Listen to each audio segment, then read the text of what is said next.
Hi friends, ನಾನು ನಿಮ್ಮ Sharan. Friends, ಈ ವಿಡಿಯೋದಲ್ಲಿ ಯು ಎಸ್ ಟ್ಯಾಕ್ಸ್ ಇನ್ಫೋನ ಹೇಗೆ ಫಿಲ್ ಮಾಡೋದು ಅಂತೇಳಿ ನಿಮಗೆ ತಿಳಿಸ್ಕೊಡ್ತೀನಿ. ಫ್ರೆಂಡ್ಸ್, ನನ್ನ ಚಾನಲ್ನಲ್ಲಿ ಮೊದಲೇ ನಾನು ಫಿಲ್ ಮಾಡಿದ್ದೆ. 2021ನಲ್ಲಿ ಯು ಎಸ್ ಟ್ಯಾಕ್ಸ್ನ ಸಬ್ಮಿಟ್ ಮಾಡಿದ್ದೆ. ಆದರೆ ಈಗ ಮತ್ತೆ ಸಬ್ಮಿಟ್ ಮಾಡಿ ಅಂತೇಳಿ ಬರ್ತಾ ಇದೆ. ಇಷ್ಟು ವರ್ಷಕ್ಕೊಮ್ಮೆ ಫಿಲ್ ಮಾಡಬೇಕು ಅಂತೇಳಿ, ಅದು ಸಬ್ಮಿಟ್ ಮಾಡಬೇಕು ಅಂತೇಳಿ ಅವರು ನೋಟಿಫಿಕೇಷನ್ ಕಳಿಸ್ತಾರೆ. ಇಲ್ಲಿ ನನಗೆ ಭಾಳ ದಿನದಿಂದ ಬರ್ತಾಯಿದೆ, ಒಂದು 2 ಮಂತ್ಸಿಂದ ಈ ಥರ ಮೇಲ್ನೂ ಬರ್ತಾಯಿದೆ ಮತ್ತು ಇಲ್ಲಿ ಪಾಪಪ್ ಮೆಸೇಜ್ನೂ ಬರ್ತಾಯಿದೆ. ಡಿಸೆಂಬರ್ ಲಾಸ್ಟ್ವರೆಗೂ ಫಿಲ್ ಮಾಡಲಿಲ್ಲ ಅಂತಂದರೆ ಯು ಎಸ್ ಟ್ಯಾಕ್ಸ್ ಜಾಸ್ತಿ ಆಗುತ್ತೆ.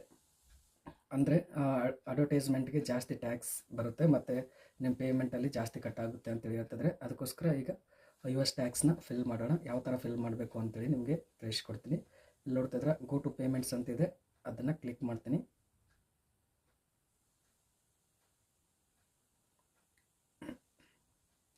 ನಮ್ಮ ಲ್ಯಾಪ್ಟಾಪ್ ಸ್ವಲ್ಪ ಸ್ಲೋ ಇದೆ, ಅಡ್ಜಸ್ಟ್ ಮಾಡ್ಕೋಬೇಕು.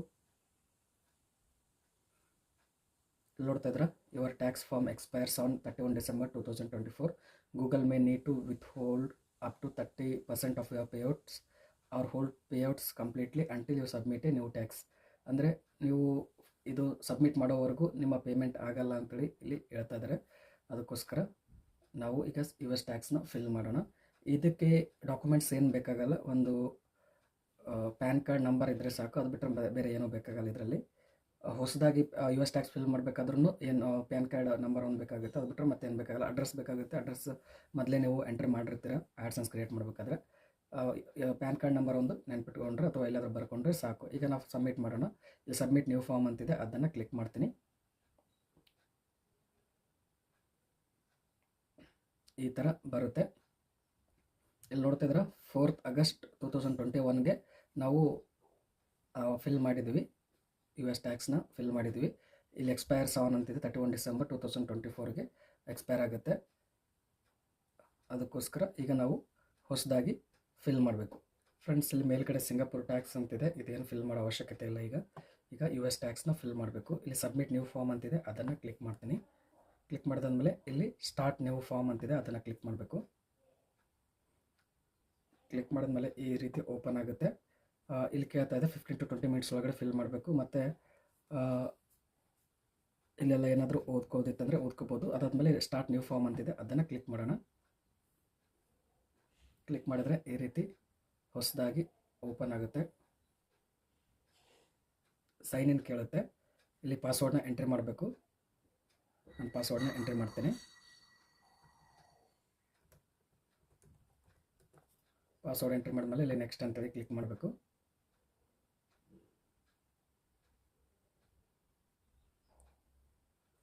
ಕ್ಲಿಕ್ ಮಾಡಿದ್ಮೇಲೆ ಈ ರೀತಿ ಓಪನ್ ಆಗುತ್ತೆ. What type of account is Sharan Basav ಅಂತಿದೆ, ಇದು ಇಂಡಿವಿಜುವಲ್ ಅಂತೇಳಿ ಕ್ಲಿಕ್ ರೈಟ್ ಇದು ಚೆಕ್ ಮಾಡಿಕೊಂಡು ನೆಕ್ಸ್ಟ್ ಅಂತಿದೆ, ಅದನ್ನು ಕ್ಲಿಕ್ ಮಾಡಬೇಕು. ಕ್ಲಿಕ್ ಮಾಡಿದ್ಮೇಲೆ ಕೆಳಗಡೆ ನೋಡ್ತಾ ಇದ್ರೆ are U A citizen R resident of U S ಅಂತ ಕೇಳ್ತಾ ಇದೆ. ಇಲ್ಲಿ ನೋ ಅಂತೇಳಿ ಕ್ಲಿಕ್ ಮಾಡೋಣ. ನೆಕ್ಸ್ಟ್ ಅಂತೇಳಿ ಕ್ಲಿಕ್ ಮಾಡೋಣ. ಕ್ಲಿಕ್ ಮಾಡಿದ್ಮೇಲೆ ಈ ರೀತಿ ಬರುತ್ತೆ. ಇದರಲ್ಲಿ ಯಾವ ಫಾರ್ಮ್ ಸೆಲೆಕ್ಟ್ ಮಾಡಬೇಕು ಅಂತಂದರೆ ಇಲ್ಲಿ ನೋಡ್ತಿದ್ರೆ W8BEN ಅಂತೇಳಿದೆ. This form is most commonly used by non U S individuals ಅಂತಿದೆ. ಅಂದರೆ ಯು ಎಸ್ನಲ್ಲಿ ಯಾರಿರಲ್ಲ ಅವರು ಇಲ್ಲಿ ಫಿಲ್ ಮಾಡ್ಬೋದು. ಅದನ್ನು ನಾವಿಲ್ಲಿ ಸೆಲೆಕ್ಟ್ ಮಾಡ್ಕೊಂಡು ಸ್ಟಾರ್ಟ್ W8BEN ಫಾರ್ಮ್ ಅಂತಿದೆ, ಅದನ್ನು ಕ್ಲಿಕ್ ಮಾಡೋಣ.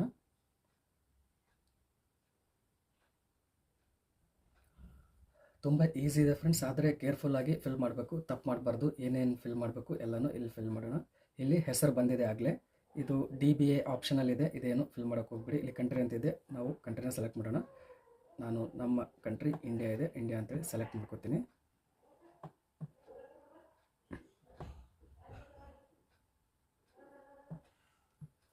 ಇಂಡಿಯಾ ಅಂತ ಸೆಲೆಕ್ಟ್ ಮಾಡಿದ್ದೀನಿ. ಸೆಲೆಕ್ಟ್ ಮಾಡಿದಾದ್ಮೇಲೆ ಇಲ್ಲಿ ಫಾರಿನ್ ಟಿನ್ ಅಂತಿದೆ, ಫಾರಿನ್ ಟಿನ್ ನಮ್ಮ ಹತ್ರ ಇರಲ್ಲ, ಅದಕ್ಕೋಸ್ಕರ ಇಲ್ಲಿ ನಾವು ಪ್ಯಾನ್ ಕಾರ್ಡ್ ನಂಬರ್ನ ಹಾಕ್ಬೇಕಿಲ್ಲಿ. ನನಗೆ ಪ್ಯಾನ್ ಕಾರ್ಡ್ ನಂಬರ್ನ ಹಾಕ್ತೀನಿ.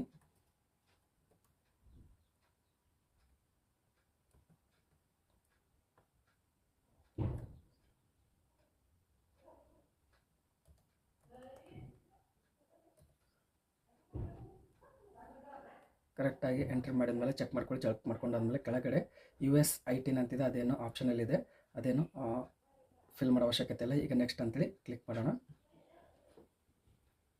ಕ್ಲಿಕ್ ಮಾಡಿದಾದ್ಮೇಲೆ ಇಲ್ಲಿ ನೋಡ್ತಾ ಇದ್ರೆ ಅಡ್ರೆಸ್ ಕೇಳ್ತಾ ಇದೆ.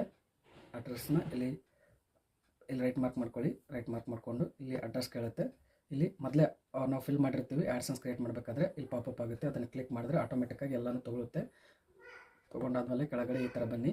ಪೋಸ್ಟಲ್ ಅಡ್ರೆಸ್ ಈ ಸೇಮ್ ಆಸ್ ರೆಸಿಡೆನ್ಷಿಯಲ್ ಅಡ್ರೆಸ್ ಇದೆ, ಅದನ್ನು ಕ್ಲಿಕ್ ಮಾಡ್ಕೊಳ್ಳಿ. ಕ್ಲಿಕ್ ಮಾಡಿಕೊಂಡು ನೆಕ್ಸ್ಟ್ ಅಂತೇಳಿ ಕ್ಲಿಕ್ ಮಾಡಿ.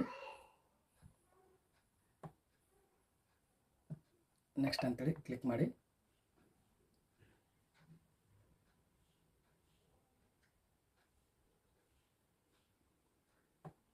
ಕ್ಲಿಕ್ ಮಾಡ್ಕೊಂಡಾದ್ಮೇಲೆ are you claiming a reduce rate or withholding under a tax ಡೀಟ್ ಅಂತಿದೆ. ಎಸ್ ಐ ಆಮ್ ಎಲಿಜಿಬಲ್ ಅಂತೇಳಿ ಕ್ಲಿಕ್ ಮಾಡ್ಕೊಳ್ಳಿ. ಸೆಲೆಕ್ಟ್ ಮಾಡ್ಕೊಳ್ಳಿ. ಇಲ್ಲಿ ಸೆಲೆಕ್ಟ್ ಮಾಡ್ಕೊಂಡಾದ್ಮೇಲೆ ಇದು ಚೆಕ್ ಮಾರ್ಕ್ ಮಾಡ್ಕೊಳ್ಳಿ. ಇಲ್ಲಿ ಕಂಟ್ರಿನ ಸೆಲೆಕ್ಟ್ ಮಾಡ್ಕೊಳ್ಳೋಣ. ಇಲ್ಲಿ ಇಂಡಿಯಾ ಅಂತೇಳಿ ಸೆಲೆಕ್ಟ್ ಮಾಡ್ಕೋಬೇಕು.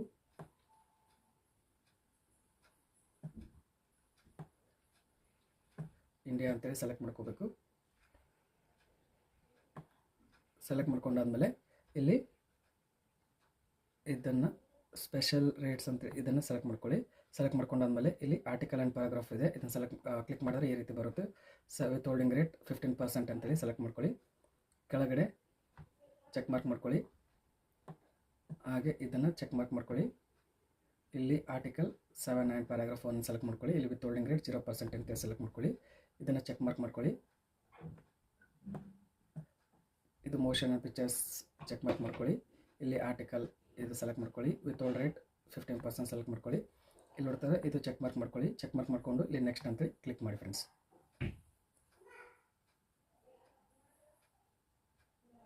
ಇಲ್ಲಿ ನೋಡ್ತಿದ್ರೆ as A performed any activity and services for Google with US ಇದರಲ್ಲಿ ನೋ ಅಂತೇಳಿ ಕ್ಲಿಕ್ ಮಾಡಿ.